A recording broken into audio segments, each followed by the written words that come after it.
All India anti terrorist front के chairman Maninder Singh Bitta Pathankot पहुंचे, जहां उनके द्वारा शहीद अक्षय पठानिया के घर पहुंचकर उनके परिवार से मुलाकात की गई। वहीं उनकी ओर से शहीद अक्षय पठानिया को श्रद्धांजलि भी अर्पित की गई। वहीं मीडिया से बातचीत करते हुए उन्होंने खालिस्तान समर्थकों की जमकर निंदा की।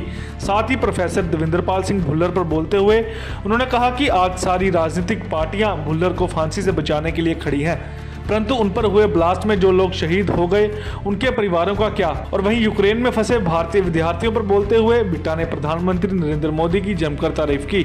उन्होंने कहा कि आज उनके 3 मंत्री विद्यार्थियों को वहां से निकालने के लिए भेजे गए हैं ताकि वहां से विद्यार्थियों को सुरक्षित निकाला जाए। तो मैं सिर्फ पठानिया जी के आया हूं। मैंने आना था जब इनकी शहादत हुई, उस वक्त कोई सुरक्षा के हालात ऐसे थे। मैं आज आया हूं परिवारों को मिलने, और आज के दिन ये बात ज़रूर कहना चाहूँगा, एक तरफ पठानिया जी जैसे बहादुर जवान जो सीमाओं की रक्षा करते हुए, मातृभूमि की रक्षा करते हुए अपने जीवन को कुर्बान कर देते हैं, और ये पठानकोट का एरिया आसपास सब कुर्बानी शहादतों से गांव के गांव भरे हुए हैं। और दूसरी तरफ एक तरफ शहादतें, एक तरफ यहाँ से कुछ किलोमीटर दूर नारे लगते हैं, गीता को बुलाना होगा, खालिस्तान बनाना होगा।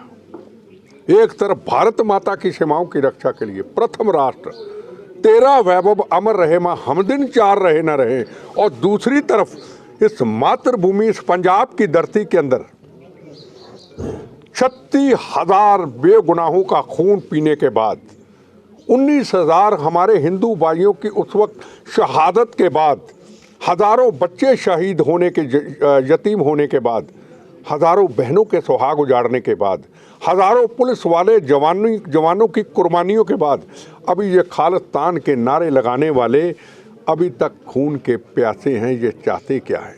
इनसे सवाल पूछना चाहता हूँ। ये पंजाब का गांव है ना, जब शहादत का जाम पी के तिरंगे झंडे में लिपटी हुई बॉडी आई थी या जा रही थी, तो हर घर से, हर बच्चे से लेके बड़े तक एक ही आवाज़ निकलती थी, वंदे मातरम, भारत माता की जय। और ये पंजाब की धरती पे थोड़ी दूर जहाँ कहते खालिस्तान बनाएंगे, इनकी ऐसी की तैसी बनाएंगे, इनको जवाब देना होगा कि आप भारतीय हो, आप पंजाबी हो, या आप खालिस्तानी हो। कौन सा खालिस्तान चाहते हैं? पूछना चाहता हूँ, कौन सा खालिस्तान चाहते हैं? ये भूखे नंगे पाकिस्तान, चाइना के टुकड़े पड़ने वालों के जहाँ खाने को रोटी नहीं, उस पाकिस्तान के साथ दोस्ती करना चाहते हैं?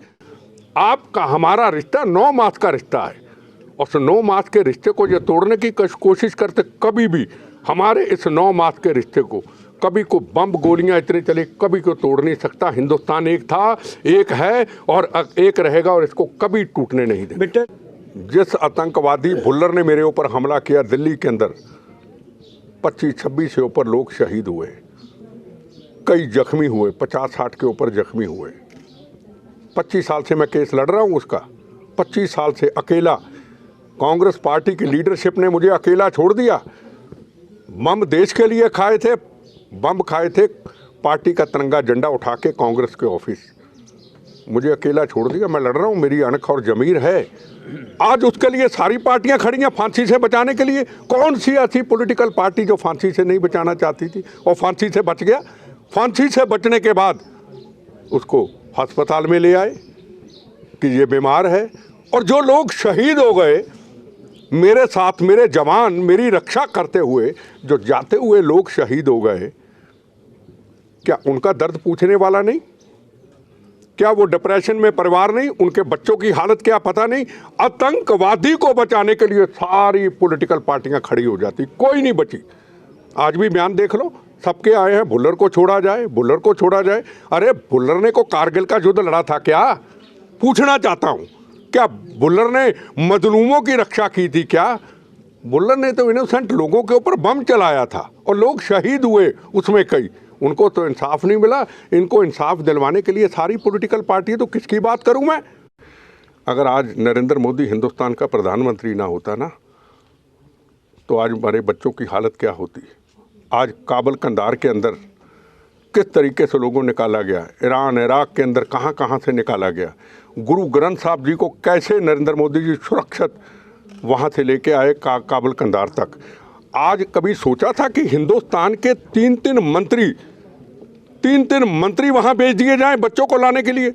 अब एक देखो जंग है, यूक्रेन की, रशिया की, उनकी अपनी जंग है, हम तो जंग में नहीं है, पर हमें इस चीज़ का फ़ख्र है, तिरंगा झंडा जिसके हाथ में होगा, हिंदू मुस्लिम सिख ईसाई का, वो कहीं भी जा सकता आ सकता, गोली का फायर उस तरफ जा नहीं सकता। ये किसके कारण है?